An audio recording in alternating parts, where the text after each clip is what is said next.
Hi everyone.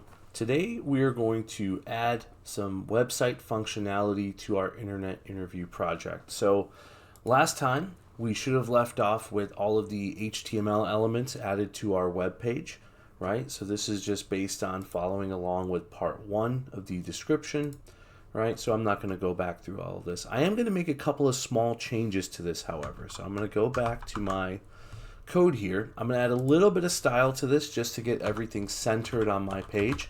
So to the body, I'm going to apply a text alignment of center.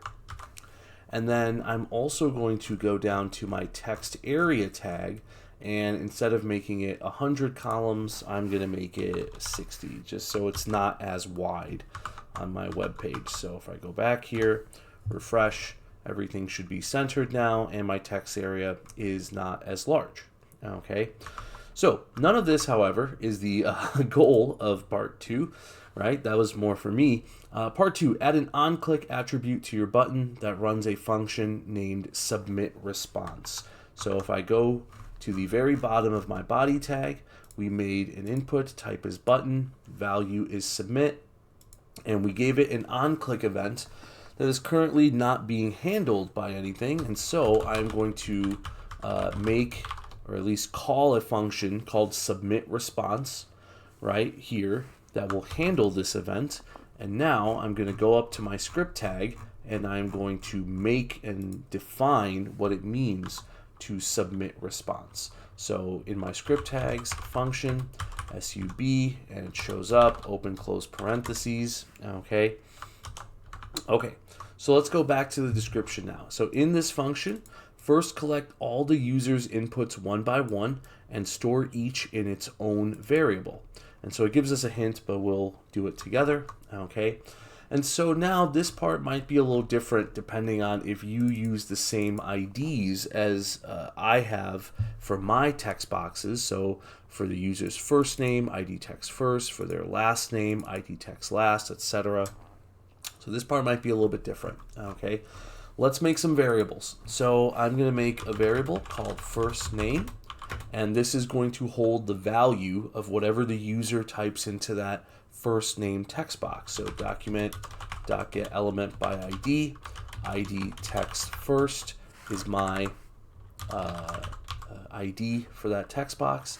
And whenever we're grabbing something the user has typed in, it's going to be the value that we want. Okay. I'm going to make another variable, last name equal document.get element by ID, ID text last. And if you're worried that, hey, maybe I've written these IDs incorrectly, you can double click on an ID and you should scroll down and you should see it highlighted if you have spelled it correctly. Now you do have to be careful. If I go lowercase f here and I double click it, right, it still highlights it up here. So you may look at that and go, oh, those are the same. They are not. I put capital F here, I put lowercase f here. So let me undo that change, right, to make it match up. ID text last, same thing. We're all good here. I'm going to make another variable called first year equals document.get element by ID, and ID text year is what I named that one. Okay, and I'm also going to make a variable to grab whatever the user typed into my text area. So I gave that an ID of just ID text area. So this is the user's response to this prompt here. So in my function, I'm just, right here, I'm going to make a variable called response equals document.get element by ID, ID, and again, I called it text area. And again, I want the value. Okay, so I'm going to start off by making these variables. So again, sorry for cracking my knuckles. That was just a force of habit. So double check your IDs. Your IDs might be different than mine, but these are the 4 variable names I want to use. Get element by ID, just double check the capitalization, and .value, .value, .value, .value. Okay. Now what I'm going to do is I'm going to start concatenating. I'm going to go a little bit out of order with what the description says. I just want to make sure everything I've done is working so far. Okay, so I'm going to make a variable called output, And I like to put a little gap here, just a couple of enters to separate, hey, here's my variables where I'm grabbing data from the web page versus here's going to be something that I'm using or creating out of that data, out of these 4 variables. Okay, so this is just going to match what is in the output image. I don't have that open in front of me, so mine might be a little bit off, so feel free to make some changes when we're done. So I'm going to say hello, first name plus last name, right? And remember, this is called concatenating, right? This is a string. Whatever value I get from this text box is saved as a string, right? So adding this string plus this string is called concatenating. Adding more onto that is also concatenating. And now in my next line, I'm going to go output plus equals. This is also concatenating because now I'm taking the contents of this entire variable output, and you can see when I put my mouse over it, it says output is holding a string, right? This is also concatenating, okay? So I'm going to say hello, okay? And then this is not what we need at the end, right? So this part we're going to come back and change later on, okay? But for now, I'm going to say you were first using the internet in the year, and I will stop this line here. I'll go output plus equals, and now I will add on my variable first year, and I will add on a period, okay? And just for now, again, we'll change this part later as well. I'll say here is your response, colon, and then I'm right here, I'm just gonna put a line break in. So you can write HTML code in a JavaScript string, which is kind of nice. So we will not see this text. We will not see less than br greater than. This will process as a line break, which is very nice for us, okay? And so the last thing I will concatenate onto this is my variable response, okay? Okay, so again, this is just temporary, all right? And so now I just want to make sure this is all working correctly. So I'm going to put the contents of my string variable output into my div's inner HTML. So if I go all the way down to my body, right, here is my div. Its inner HTML is currently empty. So again, I gave it an ID of ID div output. Okay, so when I come back up to my function here, I'm going to go document.getElementById, ID div output dot inner HTML is going to equal output. Remember, this is always done right to left. I'm putting the value from this HTML element with this ID into first name. Here I'm doing the opposite at the end. I'm taking the contents of the variable and I'm putting it on the web page somewhere so that it shows up on the screen. Okay, so I'm going to save this, and hopefully I have not made any mistakes. I will refresh, and now I will type in that my name is indeed Billy Fremd, and I accessed the internet in 1997. What a great website. Okay, so now when I click submit, right, I should, let's zoom in even more, right? Hello, Billy Fremd. You were first using the internet in the year 1997. Here is your response. So all of my variables work correctly. However, you will notice Billy Fremd is smushed together. Okay, so if I go back to my code, right, that is because between first name and last name, there is no space. Space is a character in a string. And so I need to go ahead and add that in. So after the plus sign between first name and last name, I'll go quote space. And then after that quote, I will put in another plus. Now I've put in a space character in a string. Okay, so if I go back and I do this again, right? Lucky for me, I'm on Firefox. All my stuff stays here, right? Now I do see the space. Okay. Okay, so hopefully your submit response is working like mine, okay? And as always, feel free to pause and copy down any code you need to, all right?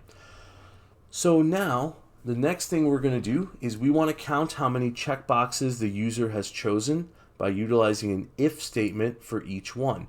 You will need a counter variable that begins at 0 and increases by 1 each time a checkbox is found. So let's do this. We're going to do this before outputs, okay? So I'm going to go right here, okay? And I will make a variable here. You can call it whatever you want, okay? I'm going to call it number of boxes. And I'm going to start this off at 0, okay?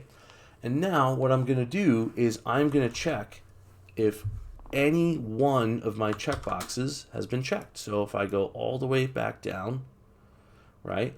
Now, hopefully you followed my advice and you gave each of your checkboxes an individual ID, because this is crucial. We need to check if any one of these has been checked, and we're going to add one to our counter variable. Adding to a counter variable is something we do with some frequency. So hopefully once we have this, this is something we're going to refer back to. So if document.getElement by ID, quote, mine is ID option 1, dot, well, dot what? What should I be checking to see if it's been checked or not? I'm going to leave this as is right now with this error. Uh-oh, they got the red 1 up here, the dreaded one problem in this file. Okay, so if I go back, let's go to the calendar. Let's take a look at Wednesday's notes, web page data with JavaScript real quick. So we're not going to go through the whole thing, okay? But there's a couple of things in here we can talk about that will be helpful, right? This first slide is good. We can skip that, okay? Number 2 talks about accessing web page data, right? How do I tell if a checkbox has been checked, right? Well, I can use the .checked attribute, which is going to be either a true or a false, which is great for us. Let's go back to the code. Okay, so right here in before this parentheses that has the red squiggle for me, I'm going to write .checked. And now this is a Boolean value, okay? And now after the parentheses, curly brackets, all right? Now, if the element with the ID of ID option 1 is checked, right? If that is true, right, then I need to add 1 to number of boxes, my variable. So number of boxes, what's my shortcut for adding 1 to a numerical variable? I'm going to go ++. Okay. Now, let's keep going. And I'm going to show you something that is intentionally wrong. Okay, you ready? I'm going to go else. And now I'm going to copy the if that I wrote here. Okay. There are 2 mistakes with copying and pasting like this. Okay. Number 1 is the ID, right? Because I already have an if to check if ID option 1 was checked. So again, please go back, double check your variables, or excuse me, your IDs. All of my checkboxes have unique IDs, ID option 1 through 9, very creative, right? But in this case, I don't need the ID to necessarily tell me what this is for, right? So I'm just going to change it to ID option 2 here. Now, there is still another mistake, and unfortunately, this is a logical mistake. Okay, this is something that you're not going to see any red. Nothing is squiggled, and that is the use of the else. If I click on the else, you'll notice the first if is highlighted, which means only one of these can ever happen. Well, what if the user checks both of these boxes? Shouldn't number of boxes get 1 added to it both times? Indeed, it should. And so, in this case, I do not need the else. I need another if, because I need to check each checkbox individually to see if it was checked or not. Okay? And now, once we understand this, copy and paste is our friend, right? So there's another one, and that should be number 3, right? That'll be 4, 5, 6, 7, 8, and 9. Okay, and I'm going to go back up, and now all I have to do is update my IDs, And this is why I gave them such boring ID names, because I wanted to make this easier on myself when I got to this part. Okay, so again, we need to check each checkbox individually to see if it was checked, right? Maybe they don't check the first checkbox. Maybe they start with the second one, right?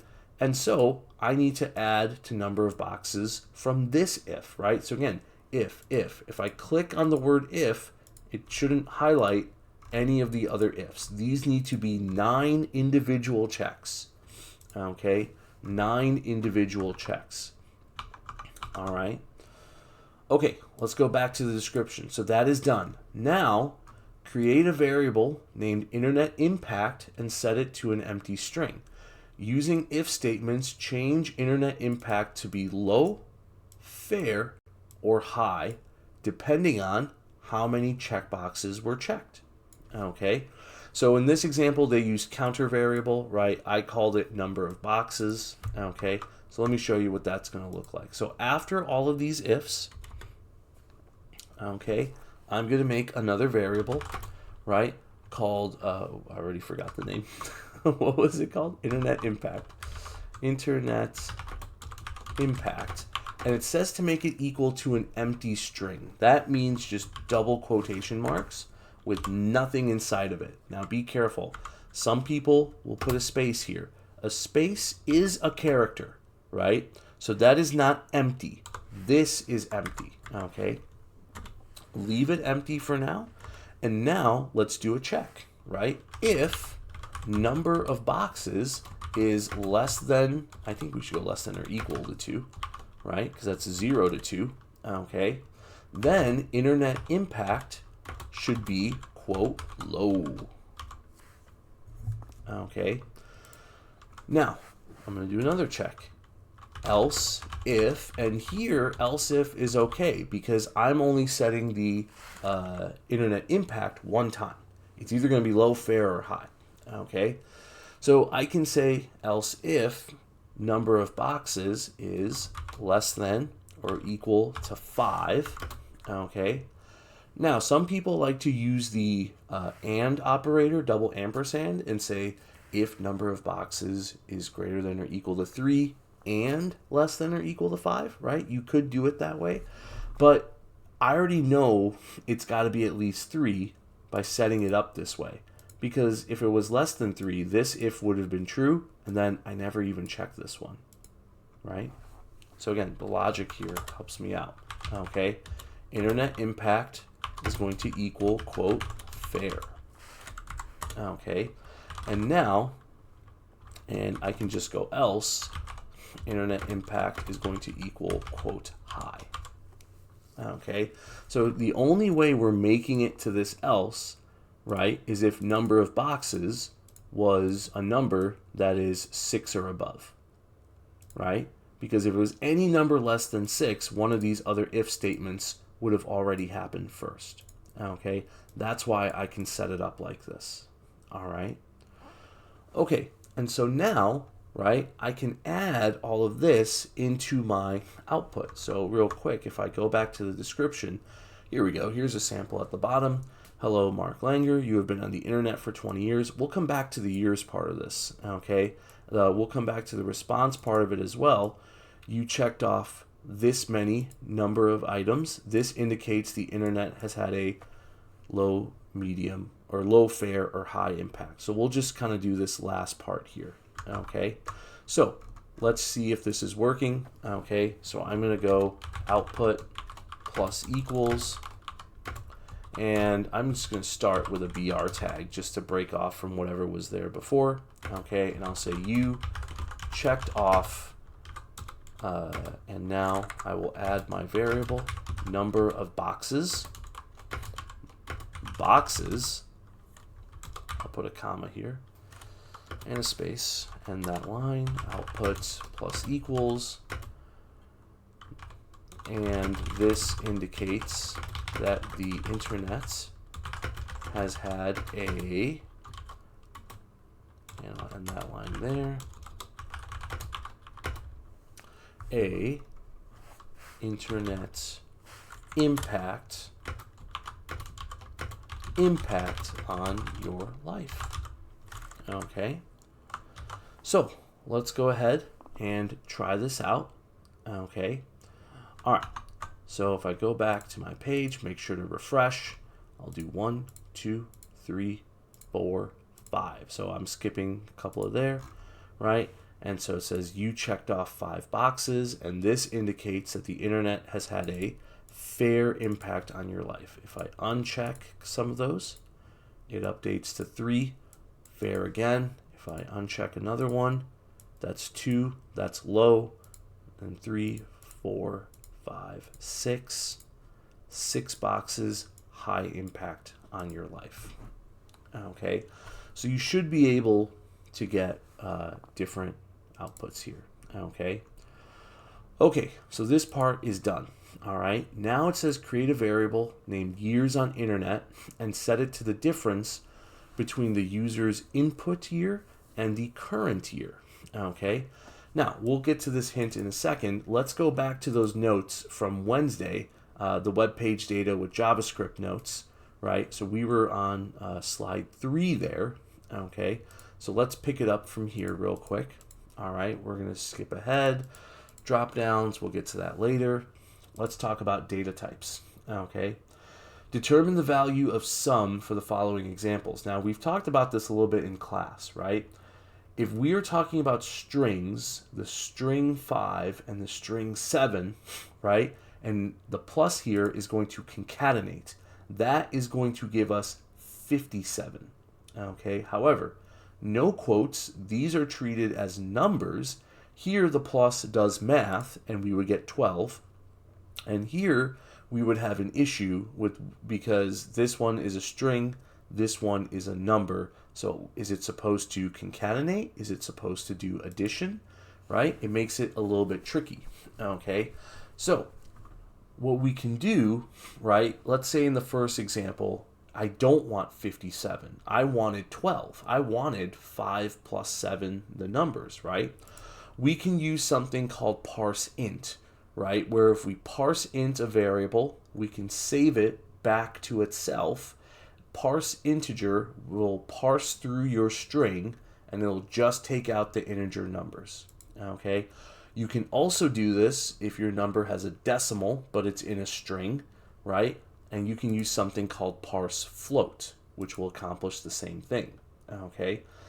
And so again, the reason we want to do this is because if I try to add 2 numbers with decimals and they're actually both strings though, right, they're going to get concatenated into some mess. Okay?